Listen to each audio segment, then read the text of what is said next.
Hello, today is July 21st, 2018. I'm meeting today with Mr. Ron Burbridge at his home in Russell, Kansas. My name is Brad Hoops. I'm with Remember and Honor, and we're here to talk today about his experiences during the Korean War. Thanks, Ron, for sitting down to tell your story today. Let's start out, if we could. Tell us a little bit about yourself, your date of birth, where you were born, a little bit about your family. Okay. I was born in 1928. I'm 90 years old. And in a little town of Peru, Nebraska, which is located down the south east corner of Nebraska. My family had, I got two brothers, and three sisters. And where do you fit in that order? And I'm the last one. Are you okay, the baby? Yeah. So, and of course, born during the Depression years. Yeah. My dad, how he survived, I don't know. Wow. But Do you have much memories of the Depression? yes. Yeah. Yeah. Poor dad. We were plumbing and heating business at the time. He had all the work that he wanted, but getting paid for it was another thing. He did a lot of trading back in those days, food for work, bakery goods for work and what have you. And he had an old Chevrolet pickup truck that hardly ever ran. So he carried all of his tools in a gunny sack to go to work. Had newspapers on his feet, and overshoes over the top. Wow. And we did get it through, and good Lord knows only why. Wow. But back in those days, like I say, I had plenty of work, but we could not get paid for it. Wow. So anyway, that's where I was born and raised until 1939. Then, of course, my sisters had all been left home by that time, and one brother. But we moved to a little town of Bellevue, Nebraska, which is right now you can't tell the difference between Bellevue and Omaha. But that's where we moved up in 39. I was in the 5th grade in high school at the time, or in grade school at that time, and finally graduated from high school in 1947. Okay. And my oldest brother, that's how I happened to get in the Marine. That was going to be my next question, is how, of all the service branches, how you came to join the Marines. To tell you the truth, he said, if I joined any other branch of the service except the Marine Corps, he'd put me in a sack and drown me. So that's how I got in the Marines. Now I think before we got on the camera, you said he was in World War II on Iwo Jima. Yes. Oh boy. He hit Iwo, Guam, Saipan. He had 4 or 5 islands that he got with the 3rd Marine Division. Wow. At that time. And of course, the war years again was a difficult time. Yeah. People wouldn't believe that today, but if you got issued stamps for different The ration cards. ration cards. An A stamp gasoline card was worth 4 gallons, and that had to last you a week. Oh, wow. And you probably saw my pickup. If it had a carburetor on it, it'd probably hold 4 gallons of gas. But anyway, Dad went to work for government as a sheet metal instructor at a school for young military people. Okay. And of course, just myself and one brother.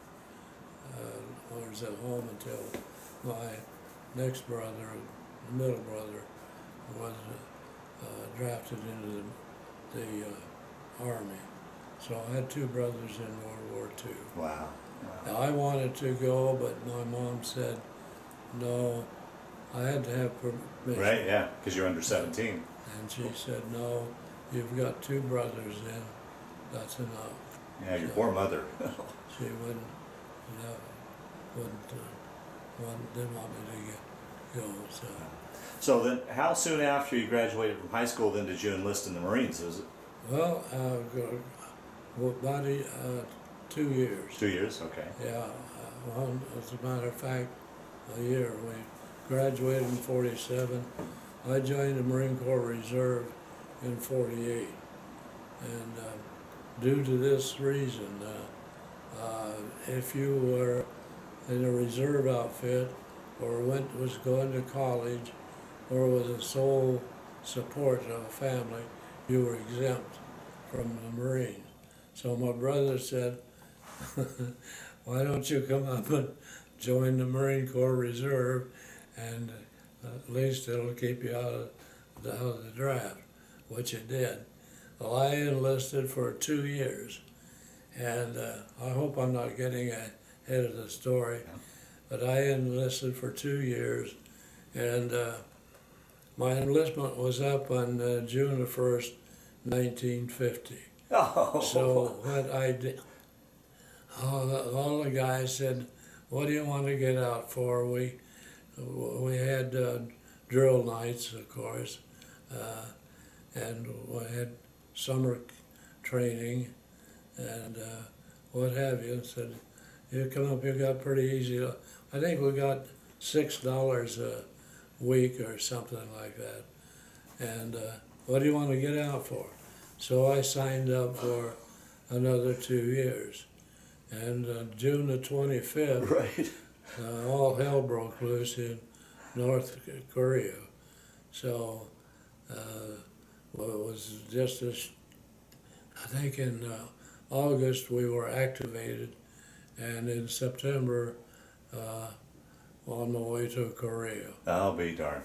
Well, how was boot camp and such? Was that just as rigorous as in the Corps, in the reserves as it was? Yeah, well, I think probably a little tougher. Because, Oh, really? Yeah. Because the regulars were upset with the reserves anyways, and so we got a pretty rough go. Well, and how was that transition for you, going from civilian life into probably the hardest service branch there is? Was that much of an adjustment for you? Yes, it was. It sure was.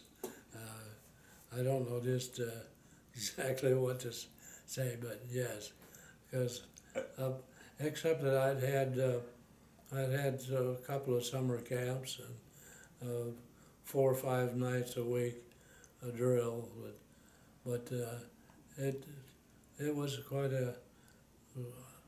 And I still think that today that every young man should spend at least, required to spend at least 1 year in some sort of the service. Mm-hmm. Because unless you are in the service, you don't know what it's all about. Right, right. It's and of course, like I say, and I'm probably just a little bit. Well, they tell us that the Marine Corps has a ego problem, so I will be talking about the Marine Corps. It's if I had to do it again, Yeah. I'd go right back I'll to be the darned. Marine Corps. I tell you, I don't know how many Marines I've interviewed, and they all say the Marines, when you first join, they break you down to a puddle of clay and rebuild you. That's right. Yeah. Exactly right. Yeah. Exactly right. First thing, you get a nice haircut. Yeah. I can remember getting in the chair. I had pretty long hair and curly. I said, take a little off the sides, shorten the sideburns. And he took those clippers, went right over the top. He said, how's that? I said, exactly the way I wanted. You do what they tell you to do, you're okay. But a lot of guys decided, and they don't question them why. There's no reason to say why. That'll get you in real trouble. So, but anyway, yeah, they take everything away from you as far as what you're used to doing. Your identity. And they reform you. Yeah. Wow. Exactly what happened. Even going through all that, you'd still do it all over again, huh? Oh yes. Yeah. Oh yeah. I'll be darned. I'm very, very proud of the Marine Corps. As you should be. Very proud to have been able to even survive the training. Yeah, right. Let alone the story we're going to go through here in a bit. So you got your unit got activated, and then you were sent off to Korea. Yes. Well, how was that? I mean, here's this Midwest Nebraska boy, landlocked boy, going to sea. How was that trip over to Korea for you? Oh, that was well. To be honest with you, I got seasick, and we hadn't even left the dock yet. We were still tied up at the dock, and it was. And then one of the biggest memories I'll always remember is we pulled out of San Diego late at night, and to stand on the fantail of that ship and watch the lights of the USA disappear over the horizon. What's a young kid thinking? You're going into harm's way. What goes through a person's mind when you you don't know what your chances of coming back are pretty thin, and at that time my wife, I was married. Oh, we'll have to back up and catch that story. Yeah. And my wife was expecting at that time, and I wondered if I'd ever get home to see the baby. But anyway, to stand on the back of that ship and watch the lights of USA. And I'll tell you what, US of A, we've got a lot of problems, but I'll tell you what, United States of America is the most beautiful place to live in the world. Yeah. We have freedoms that you don't even dream about until you get into a foreign country and see how they live. Yeah. So, but anyway. How long roughly was your trip over? Did you guys go directly to Korea, or did you stop via Japan, or? I'll back up just a little bit. I lived in Omaha at that time. The 18th Infantry Battalion was activated. We were sent to Camp Pendleton, California, for more basic training and issued 782 gear, which is your weapon and all your combat stuff. And got there on a Monday morning at 0800, reported aboard the station, was there 1 week, and 10:30 Friday night we were pulling out of San Diego Harbor. And I had about 5 minutes to call home and tell my wife that what was happening. You told the story about being on the fantail, but it had to be just as rough when you left Omaha and saying goodbye to her. Yes, that's something else. Saying goodbye to the family, and of course we'd only been married a year or so when that happened. But anyway, we went. It took us 16 days from San Diego to. We stopped at Kobe, Japan. Mm-hmm. We were supposed to spend another. They said probably about 3 months at least for more training and what have you. But we got into Kobe, Japan 16 days later. We had 3 days and we were back aboard ship. The reason for this, and maybe we're getting ahead of ourselves, but where the Marine Corps Marine Corps, talk about the impossible. That word doesn't exist Yeah. in the Marine Corps. They tell me that the impossible may take a little bit longer, but nothing is impossible. Wow. And we did the impossible there.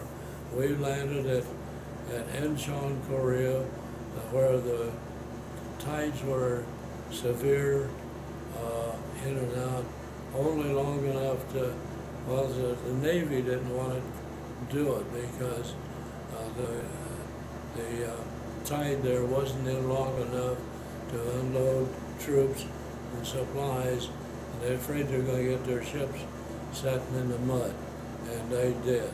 But we got ashore finally, and looked out, you could see there's our way home sitting out there in the mud. Now, were you part of the Inchon Invasion? Yes. Yeah. Landed in Inchon September 15. Wow. If you want to get into the Korean deal now, What's that? do you want to get into the Korean deal? Yeah, just keep rolling with your story. You bet. Yeah. All right. Yeah, we got in there on the 15th of September. The reason for our quick movement was the day they picked up our invasion, the tide was in long enough to get troops in and out and ships. So I landed at Inchon, terrible country, and but anyway, just to get ahead of myself a little bit. After Inchon, our job was to take Seoul back again. And at that time, the Army had been pushed down to the Pusan perimeter, which was in the southeast corner of the country. So we made an invasion at Inchon to cut the enemy troops in two, and then that gave the Army enough so where they could break out. So they were coming up, and we cutting across, keeping taking prisoners, keeping them to get back to North Korea. So we did land at Inchon, worked our way through up to Seoul, the capital, and every Marine, there will always be some Marine with an American flag. And I don't get, we have a problem that any real estate we take, we think belongs to us. So the first thing we did, we ran an American flag up on one of the public buildings downtown and Seoul. And we had to take it down and run up a United Nations flag. But yeah, we always put a flag on everything. So anyway. How was that fighting getting into Seoul? It was, you get getting shot at, and that's an experience. Yeah. But anyway, the only thing was, we got into Seoul quicker than they expected because of the Marine Corps, and we were fighting North Korean people, and their army was only superior in number. Oh, okay, right. And they didn't have the equipment that we had, thank the Lord. But it was pretty bad. First dead Marine I saw, we were just working our way through a wooded area, and here's this Marine. They had already attended him, but he had been shot in the head, and I come crawling through and crawled up on him and stood there and looked at him for a little bit, and I got thinking, this is real. Oh boy, wow. This is real. So, but from there on, saw a lot of our own people killed and wounded severely. But we got into only because MacArthur, talk about somebody with a problem, MacArthur had it. Well, we took Seoul ahead of time because he wanted I think it was on the 30th anniversary of Seoul being lost, he wanted to return it to Sigmund Rhee. And boy, we pushed, and kept going. Well, in the meantime, we were picking up information through other sources that if any American troops crossed the 38th parallel, China would intervene. We'd had that information. But MacArthur and of course Sigmund Rhee both wanted to unite the whole country. So things were going, as far as war is concerned, which is not good anyway, but as far as their heads to be, that things went pretty smooth. We lost a lot of people, but to their time schedule and so forth, we moved pretty fast. So anyway, it came to the point where wanting to cross the 38th parallel. I've got lots of stories from there on. But anyway, MacArthur and Sigmund Rhee wanted to cross 38th parallel. Had a heck of a time getting permission to do it. Finally, President Truman gave him permission to cross the 38th. Under these circumstances, if we were to pick up any Chinese people of any kind in uniform, we were to stop where we were at. Well, we were picking up after we crossed. As a matter of fact, we crossed, but we did pick up a lot of Chinese troops, but that word never got to Washington, D.C. We secured Seoul. Our battalion took a little town of Weijongbu, which was right on the 38th parallel, and we thought we were going home because the scuttlebutt was, once we got these people back across the 38th, we'd go home. And so we were all excited about it. Well, we got a big surprise. We loaded up back and went back down to Inchon, loaded aboard LST, one of the Navy's most luxurious cruise liners. And we went down around the end of Korea and up on the east side and landed at a little village of Wonsan. It was a seaport. From the Wonsan, from there we fought our way, worked our way up to the Chosin Reservoir. But all this time we were picking up a Chinese prisoner, and I was very fortunate. In the picture over there, I'm with a man who was my platoon officer. He was Chinese. And I've thanked God many times that for Lieutenant Lee was Chinese.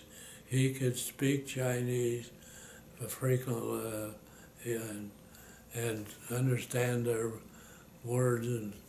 But anyway, the first time we found out we were fighting, that we had any Chinese in he liked to go out, and after we'd had a little firefight. He'd like to go out and try to find prisoners or papers, what have you. And so, and for some reason, and I don't know why, but he liked my fire team. There's 4 men in a fire team. So he'd say, "Let's go, Ron." And I'd say, "I don't want to go." But anyway, well, that's when we were first, because you would not be able to tell a Chinaman from a North Korean. Oh, okay. We didn't. But he rolled one of these guys over, and he said, "I hate to tell you gentlemen this, but," he said, "this man is not North Korean. He is Chinese." And he said, "It's going to be a whole new ball game for here on." Well, when we crossed the 38, unbeknownst to us, I don't know where our intelligence was, but they had already moved about 500,000 Chinese. Anyway, we, of course, found out we were fighting Chinese. Oh, jeez. And again, I can't tell you, this man was our platoon officer. Very strict. You do what he told you to do or else.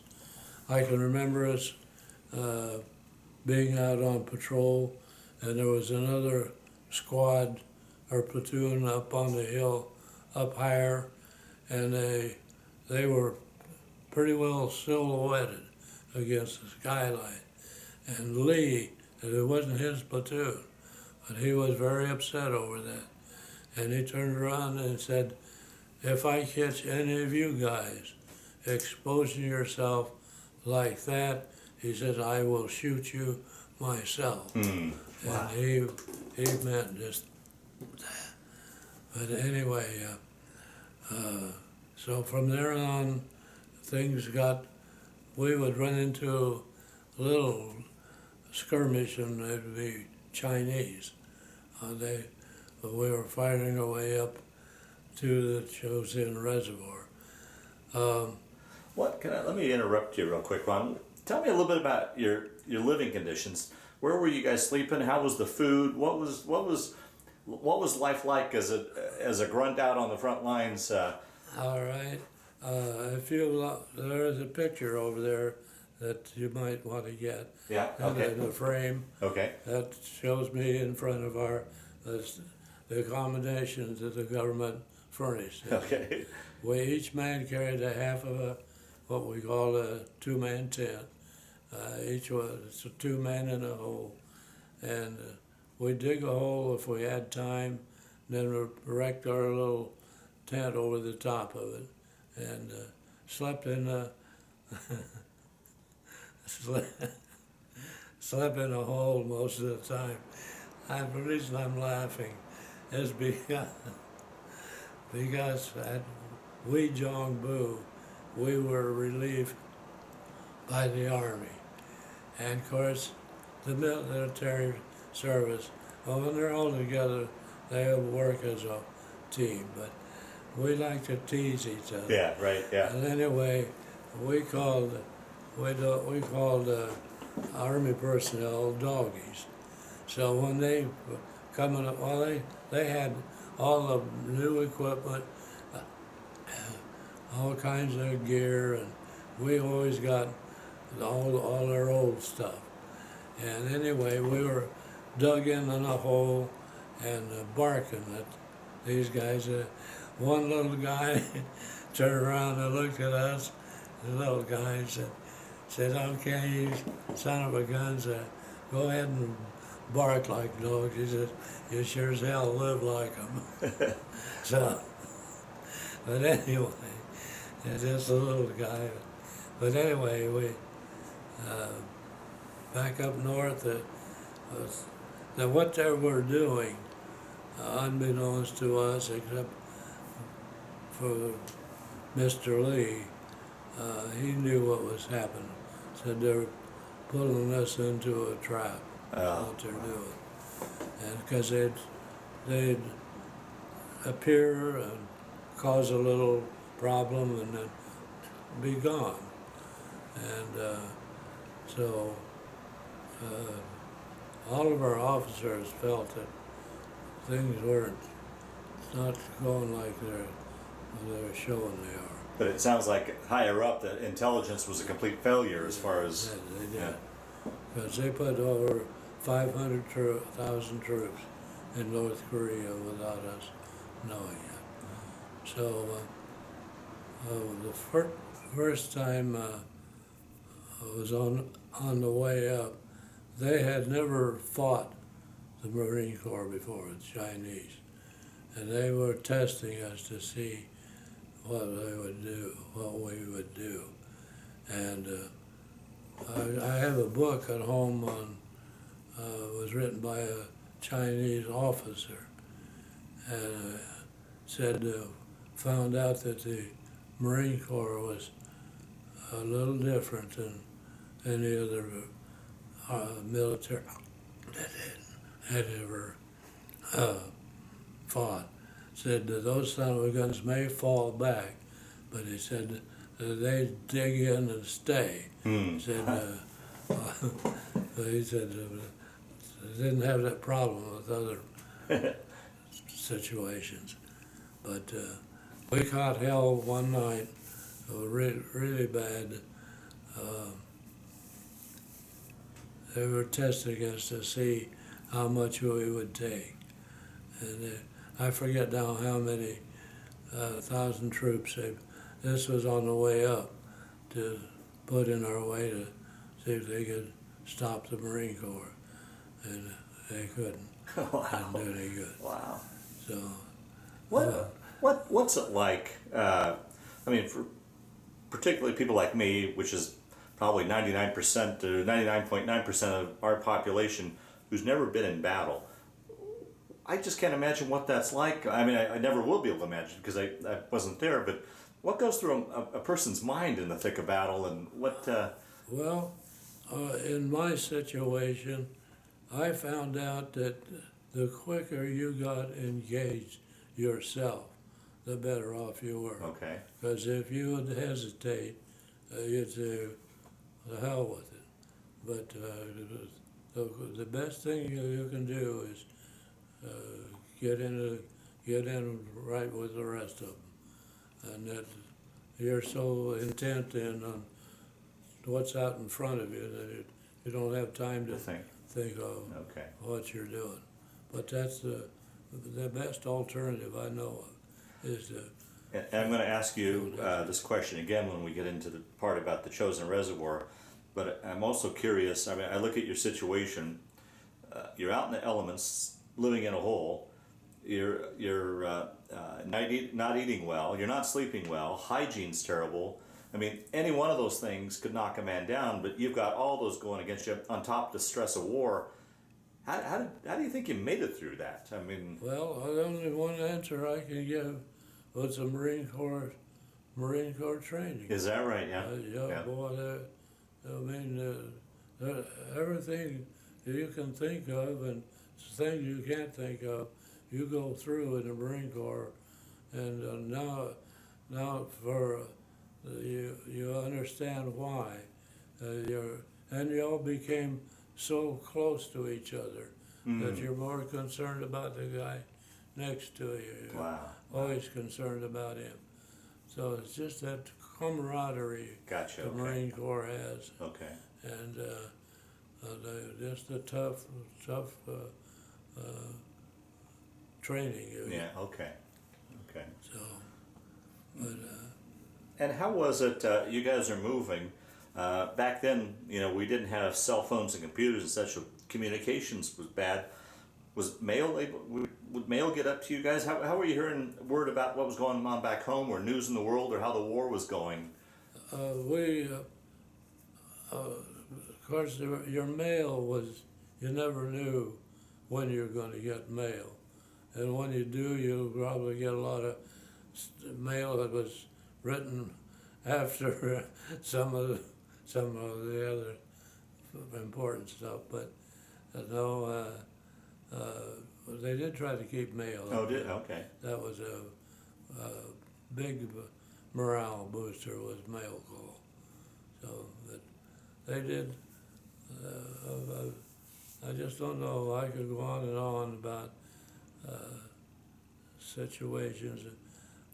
Anyway, food was another problem, especially when we got up north. Why the cold weather?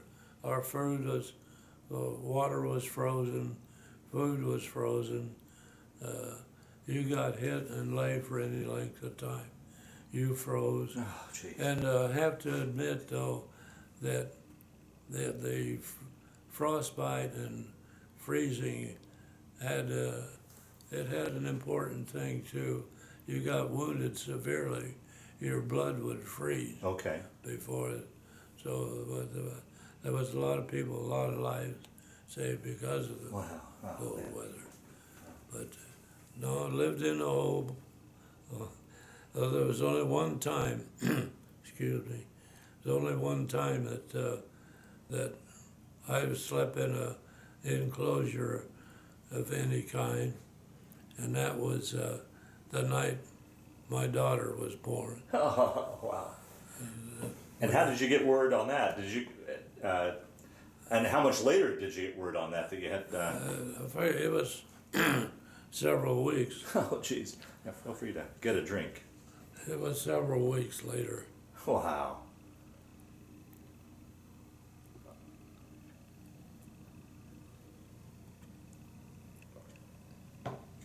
I can't imagine the emotions when you got that news. I have a. I hope I could. I have a picture of me getting a letter from home. Wow. So when we left off, back to your story, you there was a picture of you getting a letter announcing the birth of your daughter. Yeah. Yeah. So take your story from there then. Anyway. Were you up in the Chosin by then, or? No. Okay. Not quite. No, we were down at one song. Okay. That was in October. Oh, okay. October the 30th. She was born. They said I went bananas when I Really? Yeah. got that. I'll bet. The letter, yeah. Well, anyway, going on up to the Chosin Reservoir, there was only one road that went up there. It was hardly wide enough for one of our big Pershing tanks or tanks to get on. Icy, sliding and slipping and sliding. Had you been issued the proper winter gear? No, Oh, that was another thing. See, the Marine Corps previously had been fought in, well, World War II, South Korea, South Pacific. Right. Yeah. And so we didn't have any. We did get finally a pair of wool underwear, and we just put anything we had, we'd put it on. Oh, And finally, about in the latter part of November, we were issued some cold weather gear that had big parkas with hoods on them and so forth. But it was way into the late cold weather. Oh, jeez. Oh. But anyway, I forgot where we left. So you're working your way up to the Chosin. Yeah. And like I say, what was happening was there was only one road up there. And it's all canyon. It's all mountainous on both sides, correct? That's Okay. Right. And a railroad track on one side followed the road, and the very mountainous Mm-hmm. and cold. But Okay, as we were going up to the Chosin Reservoir, there was a big power station up there. And one thing that we found out later, that it supplied power to all of North Korea and parts of Manchuria. And the reason, if we'd have blew that thing up, it would have probably stopped a lot of problems. But we found out later the reason we were now told not to touch it or destroy any of it, that a lot of American businessmen had money tied up in it and didn't want it destroyed. And it supplied to North Korea and Manchuria. Wow. When we got up close to the Chosin Reservoir, of course, the weather was really worsening and really bad situation. But we took a little town of Udamni, that was the name of the town that we took, and the Chinese kind of sucked us into this area. And once there was one place we had to cross was, they had a bridge over it. Well, after we, 1st Marine Division crossed that bridge, they blew up the bridge, and there was a canyon, I don't know, pretty wide. So on the way out, we had trouble getting across there. Jeez. But again, the Air Force came in, they dropped a bridge, and we put it together, and it kept on going. Wow.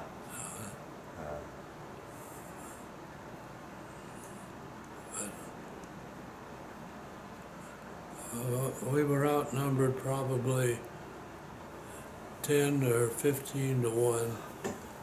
These people would come at you in waves, just come hollering and screaming, and just you knock down some of them, they just crawl over the top of their dead and pick up their weapons and kept right on coming. Wow. And we had to fight that all the way back down to the ocean, back down to Wonsan to be pulled out. But, how long were you in the thick of it before you started withdrawing? okay, from about the 25th of November until the 1st of December. Then we A started. good solid week of. And they hit in all directions. Our commanding officer said we were pretty fortunate. He said, now with us being surrounded, he said, at least we know where they're at. So that's made our job a little easier. Yeah. We were told that we were completely surrounded and outnumbered, well, above 15 to 1. But he said, our commanding officer, division commander, brought us down in groups and talked to us and told us we were completely surrounded. They said, now we're going to come out of this thing as Marines, or we're not coming out at all. And they said, we will get out. So, I wish I could think of his name. But anyway, on November or December 1 is when we started. And I was air evacuated about halfway out. I was on the last airplane that got out of this little airstrip before it was completely over. Yeah, were you wounded, or the weather got you, or what prompted your evacuation? I was wounded a little bit, but not more frostbite Oh, okay. than anything. Everybody was real. But they made an airstrip at Hagaru, was the name of the town where they had an airstrip. Flew out of Hagaru. I think it was around the 1st of December. Boy, that must have been a relief to get out of there, Yeah, right? Oh, And we got shot at, of course, as we took off. jeez. And I don't even know what old C-47. Uh-huh. That's what I went out on. Oh, man. You could hear the bullets going through the wing. That baby. And I thought, man, all the crap I've been through, I'm going to get shot down. Yeah, right. In an airplane. Wow. And fortunately, what was a big deal was I got to meet the pilot of that airplane later on at a reunion. And I wanted to thank him for getting us out. And I said, there, for a minute, I didn't think we were going to make it. And he said, I didn't either. Wow. We did. Yeah, I want to go back to Inchon. One of the most beautiful things I saw at Inchon when we made our landing was USS Missouri. Oh, So you right. got to- If you want to see something, you ought to see that baby in action. It was something else. Those guns. We said that there won't be anything left for us to do when Missouri gets through with it. They were actually, the shell was traveling 26 miles from the ship to impact. They were firing clear up to Seoul. Wow. The babies are, of course, they are 16-inch, stood about that tall, and big around, and you could hear them go over the top. Wow. Said that there won't be anything left when Missouri gets through. Beautiful ship. And the Navy, some of the things they've done for us was unbelievable. One night, this was on our way up to Seoul. We got hit pretty hard at night. They tried to hit you early in the morning. You're half asleep, froze to death, and thinking maybe you're going to get through without anything happening. We got hit real hard one night, and anyway, the next morning we had a gunnery officer from Navy came by and wanted to know where our heaviest concentration of enemy troops were that night before. And so we showed him. He said, now we're going to have a surprise for them tonight if they come back. He said, now he had a map, and he marked on this map and showed us that I'm going to call in 6 rounds for target. Uh-huh. And he showed us exactly where each one of those rounds were going to land. And he told us to get in the hole. We did. And he called in, and every one of those rounds exactly landed exactly where he said he was going to. And so we didn't have the problem the next time. The Navy, I can remember one time up at Inchon, or at the reservoir. Like I say, everything was froze.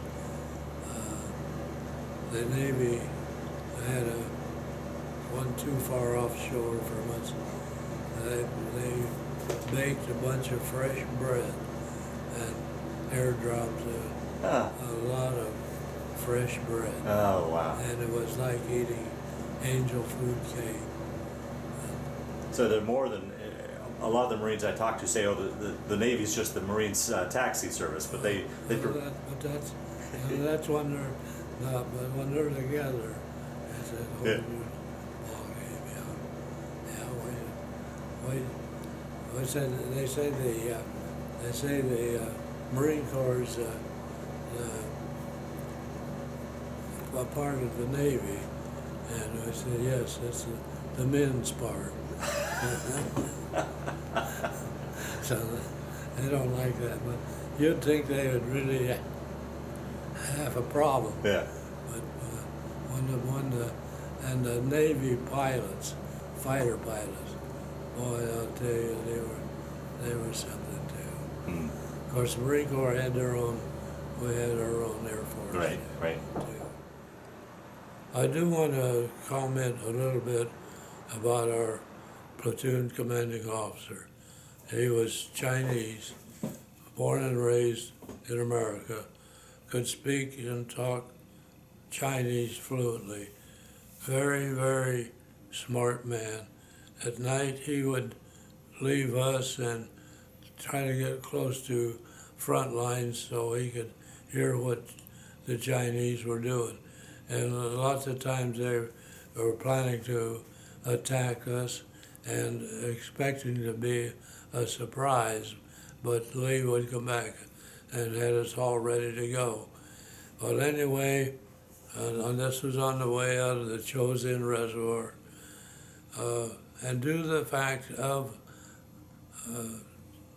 Lieutenant Lee, our platoon was the head platoon of the whole 7th Marines. Wow. Going out because of his knowledge of and being able to speak Chinese. Well, anyway, it was night, dark, snow blowing, and we inadvertently came upon a Chinese installation of about, I'm guessing, 40 to 50 enemy. And he told us to all be quiet and not say anything. And he talked to them in Chinese, convinced them that we were Chinese. They let us pass right in and around them and on our way. Well, we got out about 400 or 500 yards beyond. Then he said, now I'm going to tell them who we are. And he said, they're going to be damn mad. Boy, they were when they found out they let a bunch of Marines, they come screaming and hollering. He said, here they come, don't let them get up here. We're on this side of a little hill.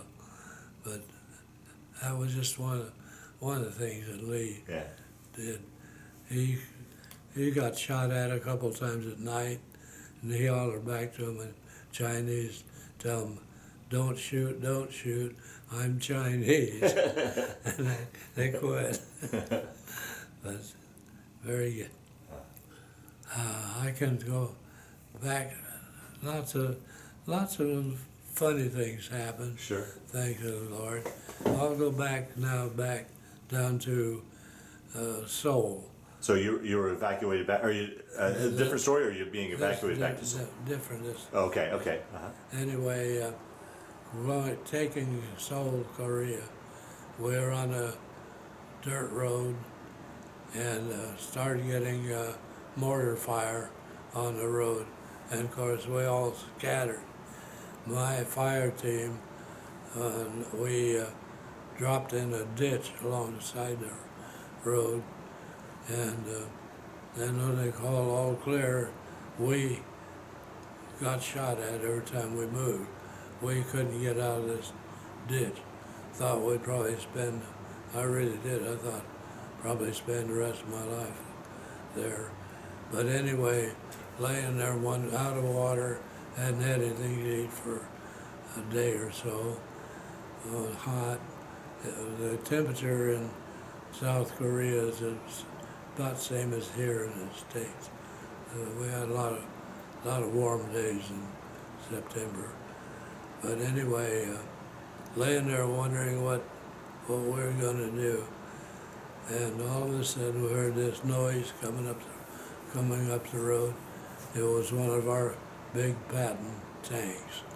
And the tank commander was standing up in the turret, and he could see us down there. So he pulled that big old tank over beside it. He said, "You guys have a problem?" And Hogan, who's a good friend of mine, said, "We sure as hell do." He said, "Well, they have a telephone on the back of them." Said, "Somebody get on a horn back there and tell me about your problem." So old Hogan rolled out, got the phone, and I heard the tank commander say, "Okay, hang up the phone and get away from the tank." Well, right up on the side of the hill, about 1,000 yards up the hill, was an old hut, had an automatic weapon in it, and that big old turret turned a little bit, and that gun elevated, damnedest noise you ever heard in your life. And after the dust and dirt and everything cleared, the little house was gone completely. So then he hollered down, they said, "Is there anything else we can do for you guys?" So anyway, we got up and walked down the road behind him. A man, they turned that old baby, and that gun elevated, and took care of our problem real. Wanted to know if there was anything else he could do for us. That's how it was down south, and trying to think of. So you experienced both the heat and the cold of Yes, Korea. yeah. Yeah.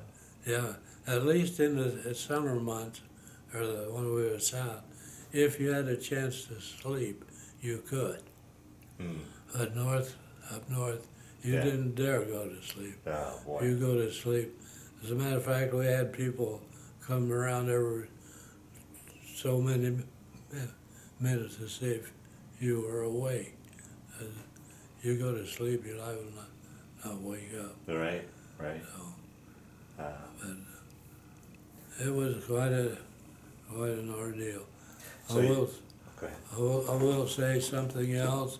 When we came out of the Chosin Reservoir, the Marine Corps has a tradition.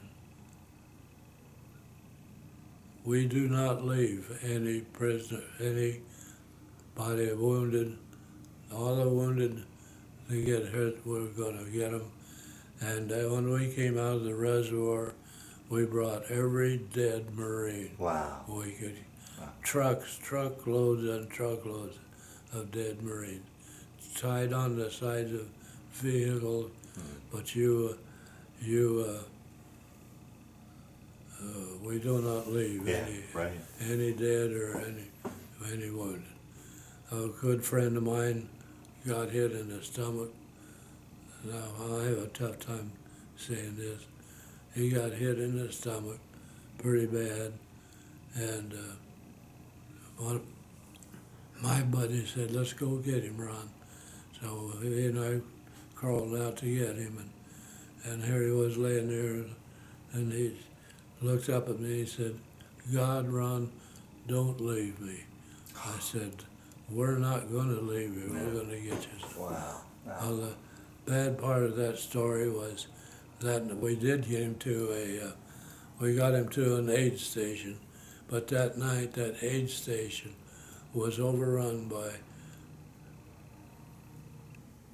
Chinese troops, and everybody in it was killed. And our little guy was a Mexican descent, and funny, just really had a lot of fun with him, and we thought that we were doing him some good, and we got him killed. But those things happen. Yeah. Okay, another funny little story to tell you was on our way out of the Chosin Reservoir. We called 60 millimeter mortars around Tootsie Rolls because they come in a cardboard container twisted.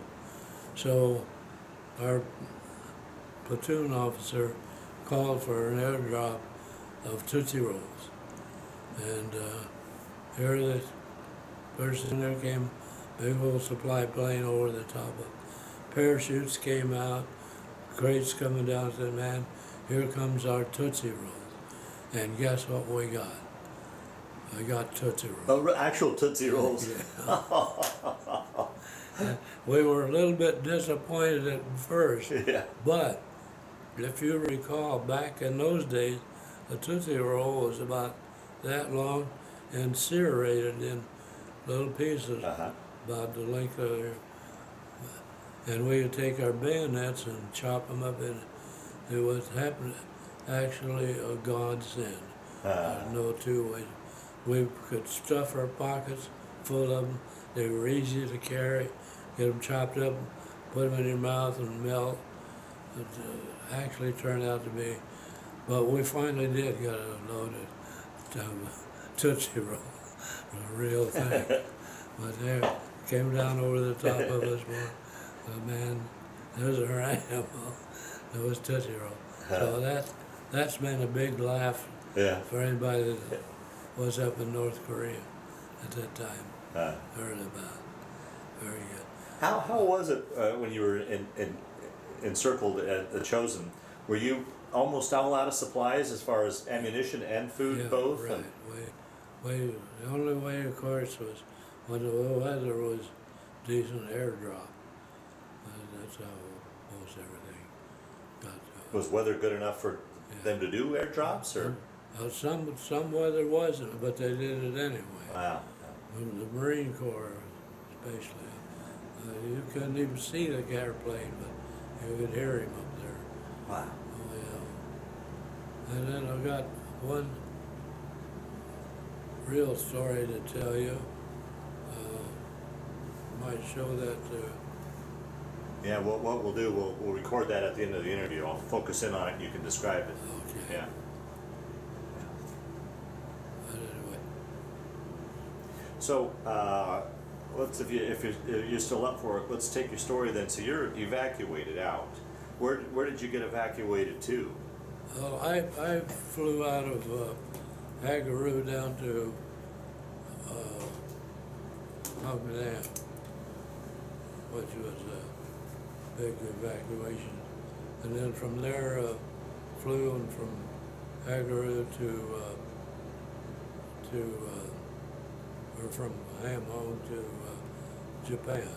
Oh, wow. And then stopped in Japan was in the hospital about 2 weeks there, and then finally, down at Hamhung when they came in calling my name, and I said over here. They said, get your gear together, you're leaving us. This was a hospital, a med-evac hospital. But anyway, I said, well, can I ask where I'm going? He said, yeah, you're going to Japan. I thought I was going to go back because I wasn't hurt that bad. I didn't think.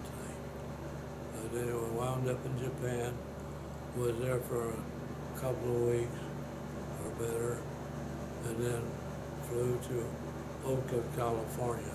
Oh, wow. At the Naval Hospital there. And the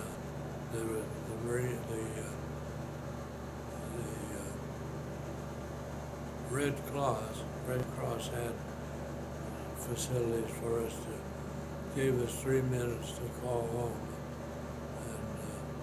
And my folks were having Christmas. When I got into the States on Christmas Eve of 1950. And you've seen movies, I'm sure, where guys get off the ship or whatever and go down on their hands. Yeah. Back, we actually did that back in the US of A. And when they told me I was going home to Japan, I said, can I ask where I'm going? because I kept thinking, I'd be going back up north. You're going home. I said, you're kidding me. And no, you're Wow. flying out. Wow. Went from Tokyo, Japan to Midway Island, Midway to Honolulu, Hawaii, and then from Honolulu to San Diego, San Francisco. Wow. And, In addition to your frostbite, where else were you wounded? I got a little shrapnel in my Okay. right leg, just a scratch, didn't amount to anything. And then once back in the States, and how long were you hospitalized before you were? Let's see, from Oakland, California, I was flown to Chicago, Great Lakes Hospital. I was in there about another 3 weeks, and then sent back to duty. Wow. I'll be darned.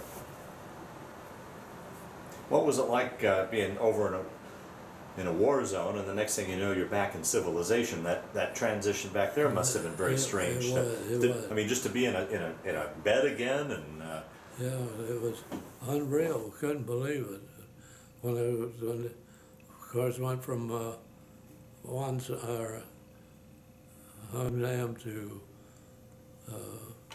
Navy Hospital in Japan.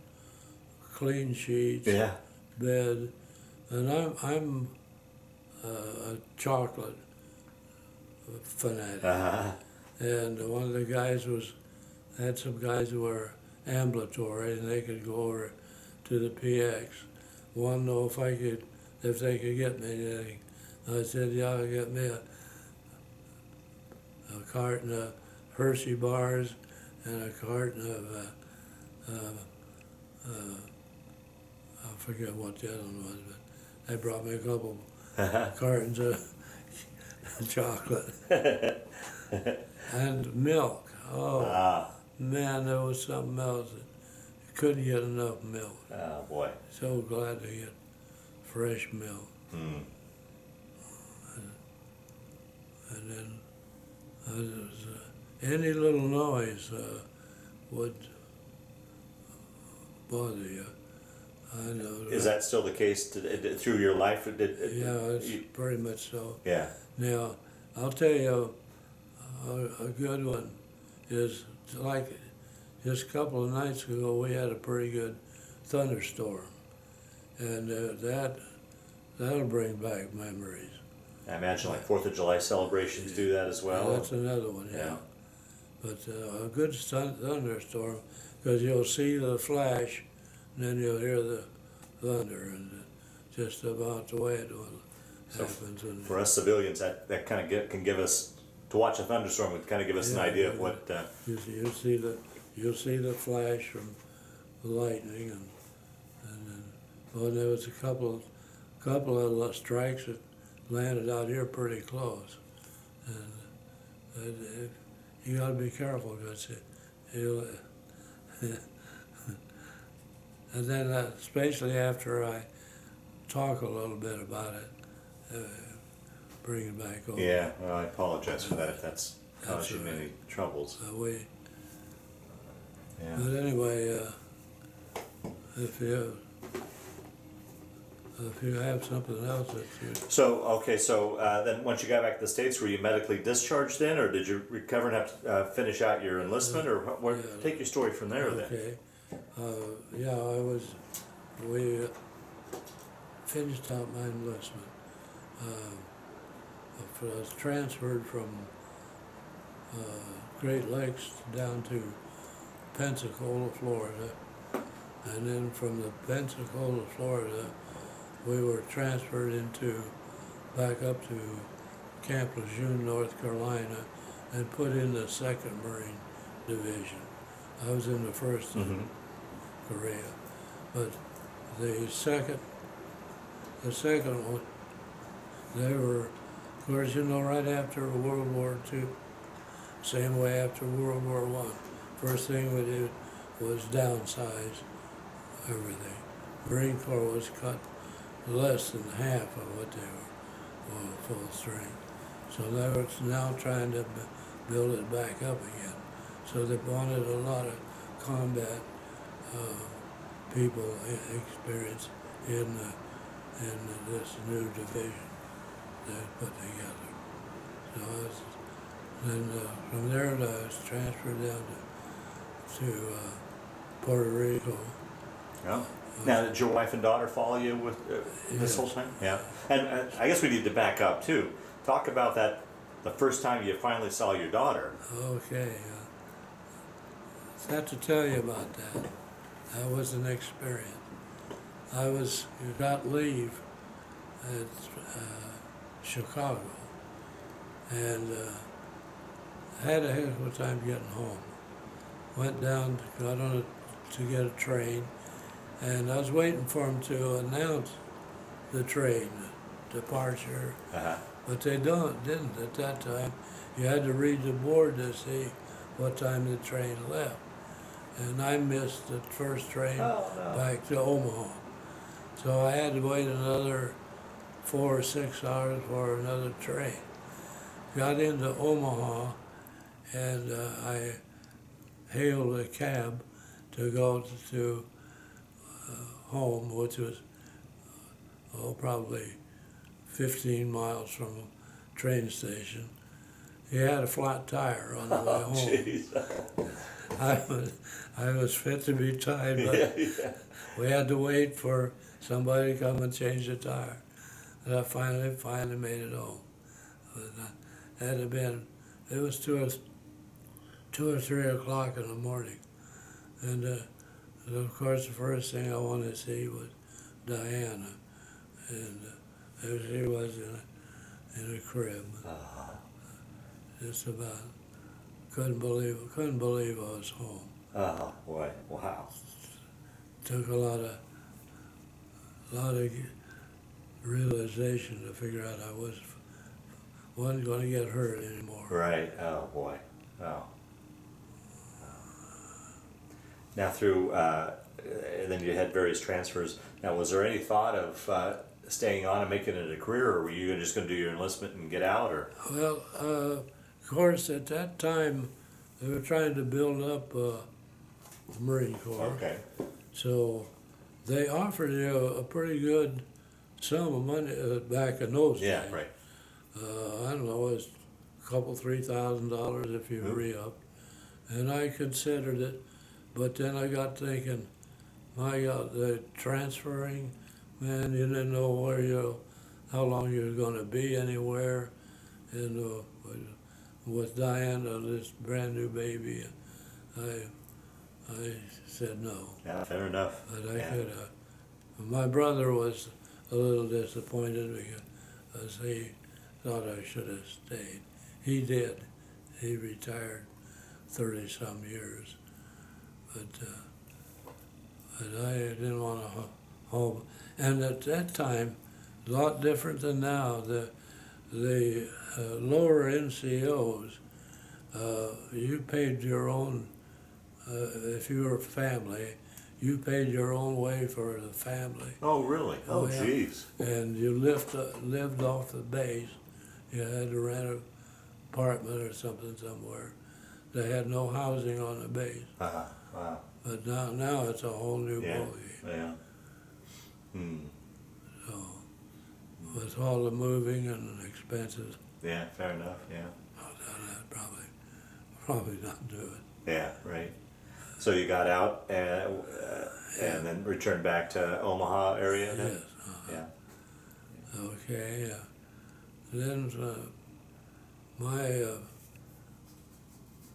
I was born and raised more or less in a plumbing and sheet metal shop.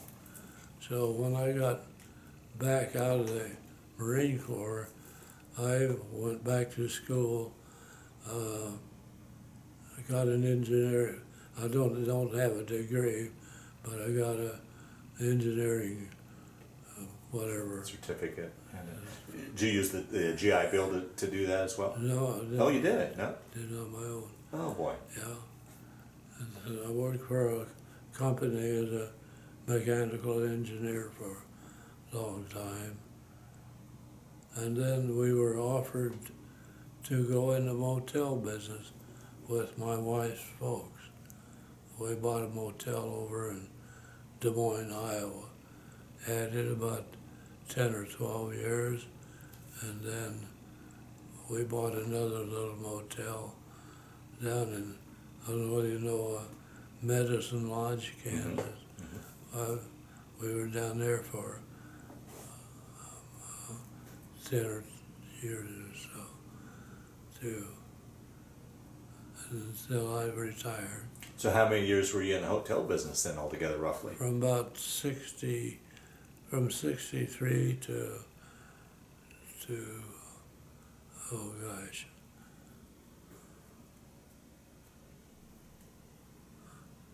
it's the late mid-90s. So roughly a 30-some-odd year career then, yeah? Huh.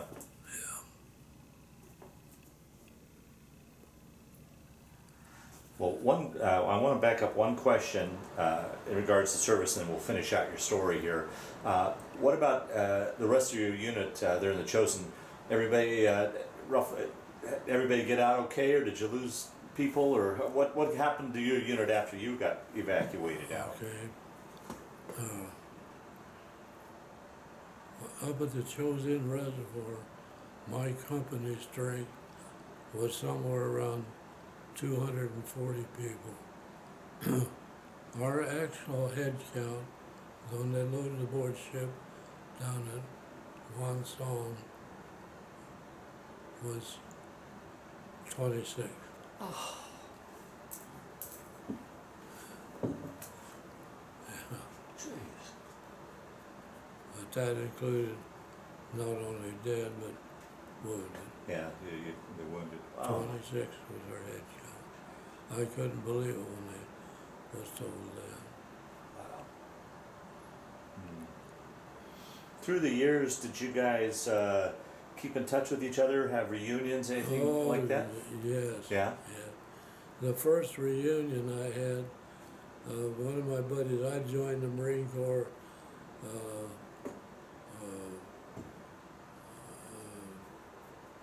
Marine Corps Association. And one of my buddies saw my name listed as a new member, so he wrote me a letter. And Baker Company, that's Company B, that's what I was in, was having a reunion down in Galveston, Texas, and said I needed to be there. So I had seen these guys for over 40 years. Oh, wow. Not knowing whether any of them got out Right. or how many did. So I asked them, I had reservations whether to go or not. Uh-huh. Diana said, Dad, you need to go. So we did. And of course, I'd lost my wife in the meantime, prior to that. But anyway, a lot of crying, a lot of laughing. Oh, boy.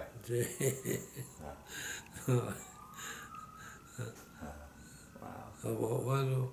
One old boy, a good friend of mine that I helped evacuate, was wounded. Last time I'd seen him, he had his eyeball was hanging out inside his face tore up, and he was there. Huh. And, oh, guys. Wow. Wow. But yeah, we had a reunion every year. One year it would be, I belong to the chosen few. That's anybody that had anything to do Okay. with the Chosin Reservoir. Okay. So there was a chosen few reunion, and then a battalion reunion. For several years, one reunion every year. So got to see all these. Yeah. Oh, wow. All my close buddies are all passed away now. Yeah. And I'm all of our officers are all gone too.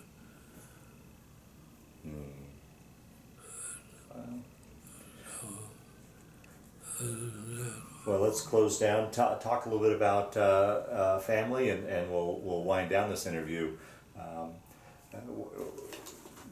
Talk briefly how you met your wife, and how many years you guys were married, and number of children, grandchildren, and we'll wind down the interview. Okay.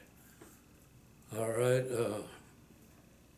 Met my wife, and we were high school. In 10th grade of high school when we started going together. Wow. And then was married in 49. And we had two child. Diana was the oldest, and Ronnie. We lost his son with cancer a few years ago in 1975. But they just had two, and then I've got three grandkids and 7 great-grandkids. So, and they're all around the area here. Oh, good. Okay. Except for one, Johnny, the youngest grandson. He's an airline pilot for Braniff, I think. I can't remember which one. There's a picture of him by the airplane he flies. Oh, okay. But he lives in Kansas City. Oh, okay. And I don't have a partial one of the three. They're all good guys, and they take care of me pretty well. Oh, good. I sure do. So. How long were you and your wife married before she passed? We both got 39. Yeah. 39 years. Wow.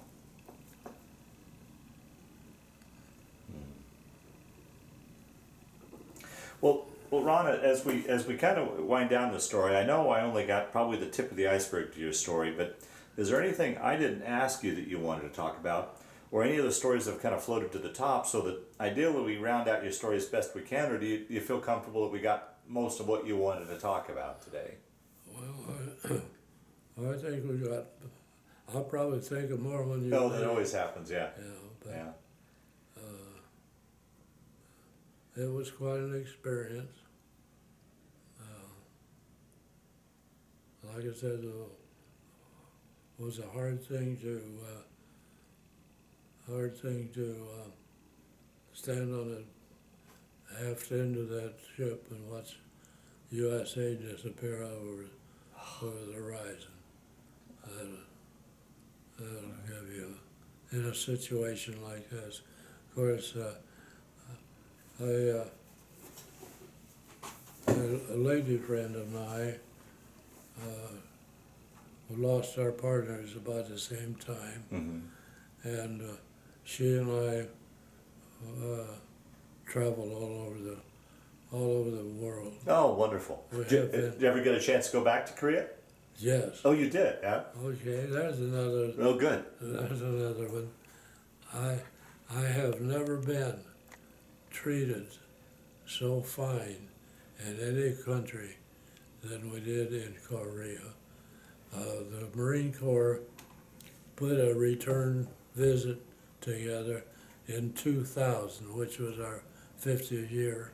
Oh, okay. So anyway, again, I didn't know whether to go or not. And Diana said, "Dad, you need to go to that. To go see that country today." Yeah, right. You would not believe. If you owned a bicycle back in 50 or a team of oxen, you were considered.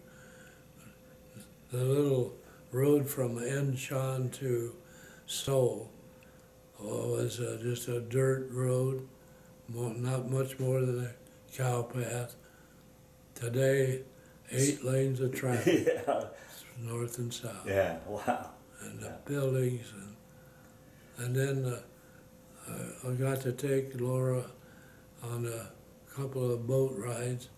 One where we, back in 50, crossed the on the Han River separates Seoul from, runs east and west across the south end. And got on a boat to take her ashore where I crossed the Han River on Amtrak. Wow. And there was only one or two bridges I can remember in 50, and they were demolished across the Han. I couldn't tell you how many bridges today. Wow. The hotel we stayed in was right on the, built downtown, right on the banks of the Han River. I could look out and see right where I crossed that in 1950.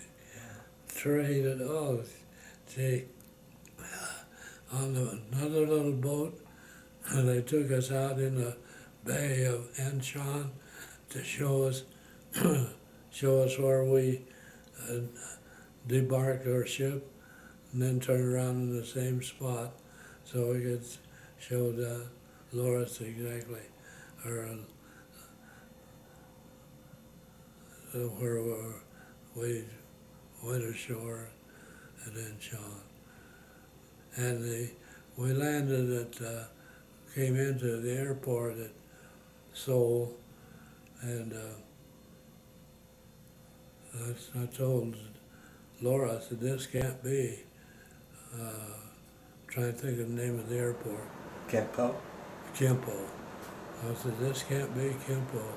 The last time I saw it was nothing but burned out buildings and burned up airplanes. And on this another little trip from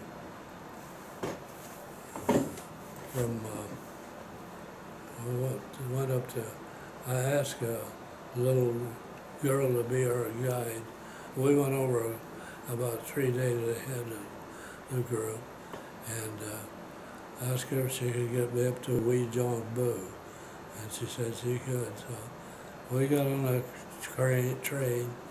It's about 20 or 30 miles north of Seoul, right close to the 38. And so she did, and we were on this. Laura got a place to sit. It was a crowded train, and I was hanging on a strap, and there was an elderly Korean sitting across the aisle. He kept looking at me, and I wore this. Oh, okay. And he finally got up, got me by the arm, and just sit. And I said, no, I'm okay, because he'd had to be my age now. But I'm okay, you sit. And when I finally thought it made best, because he was getting very upset. I thought we was going to come to fisticuffs. So I finally took a seat.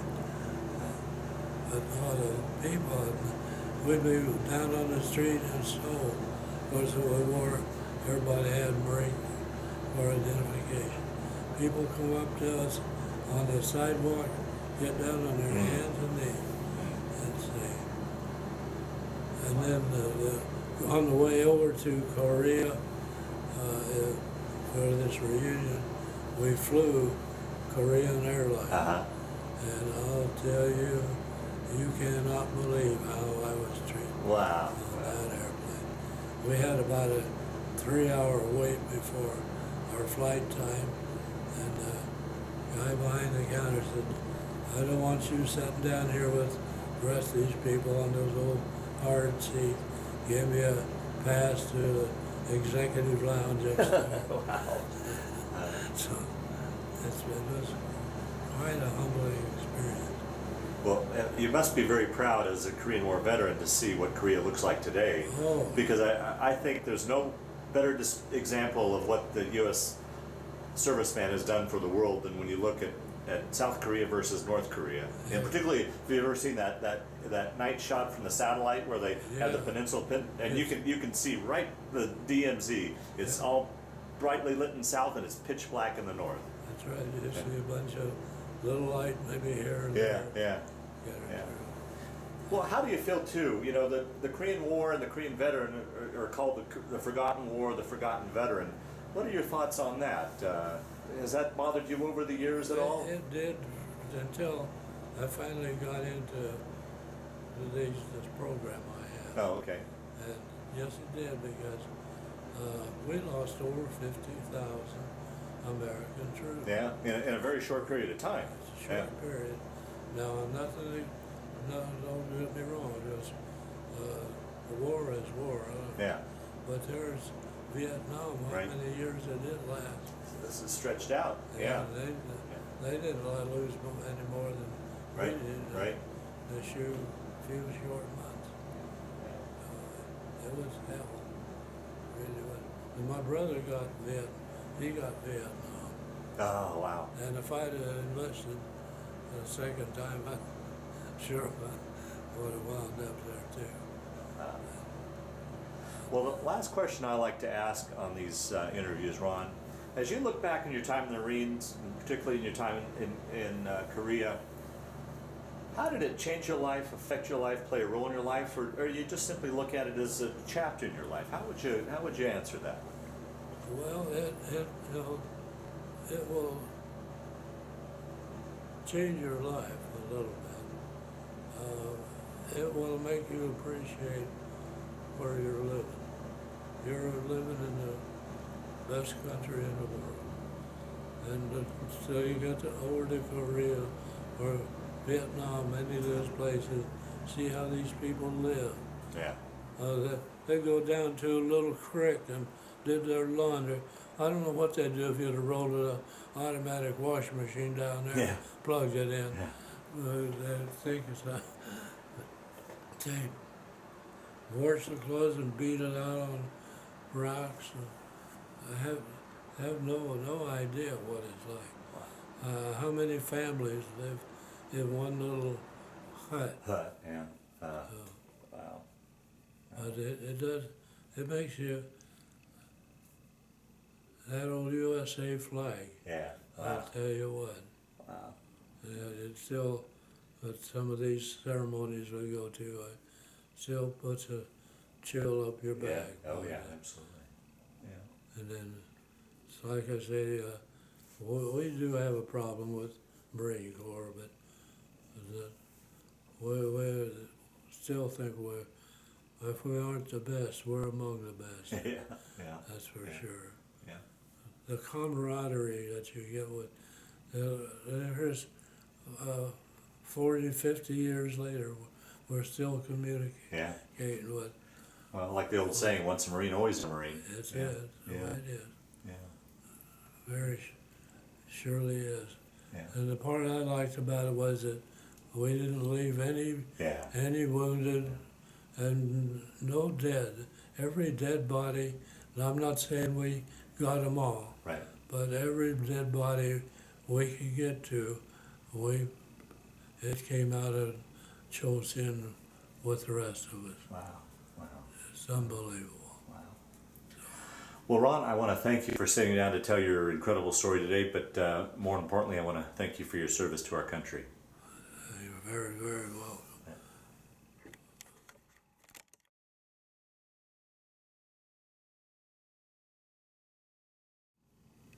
All right, I'm holding this cover to show you one emblem on there that's very, very important.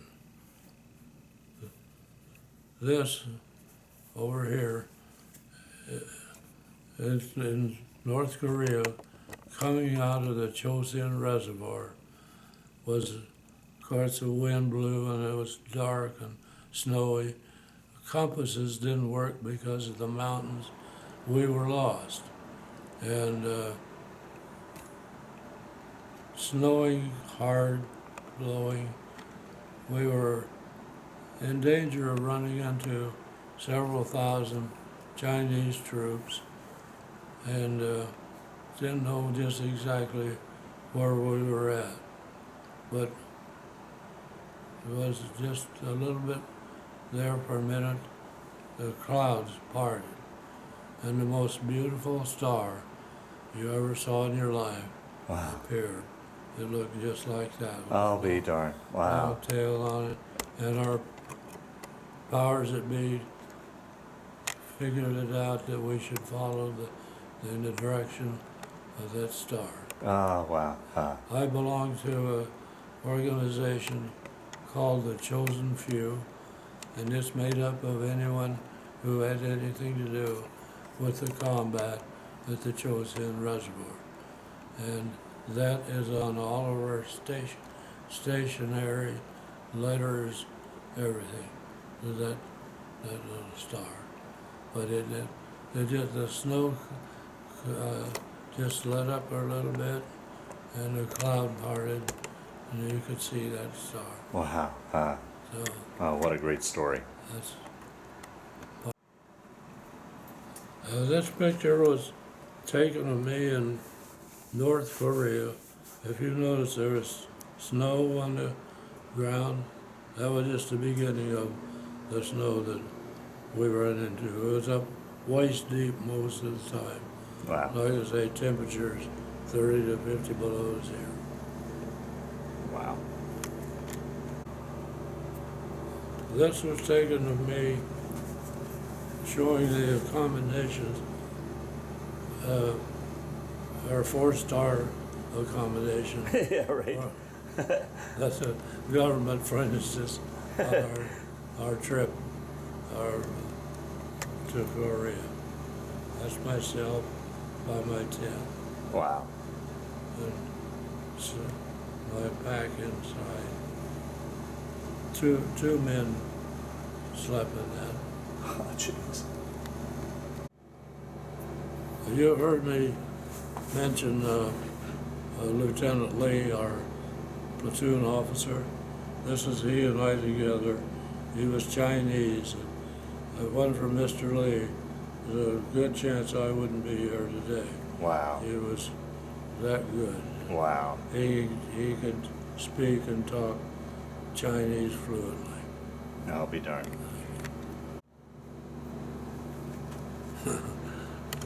This is me and my girlfriend.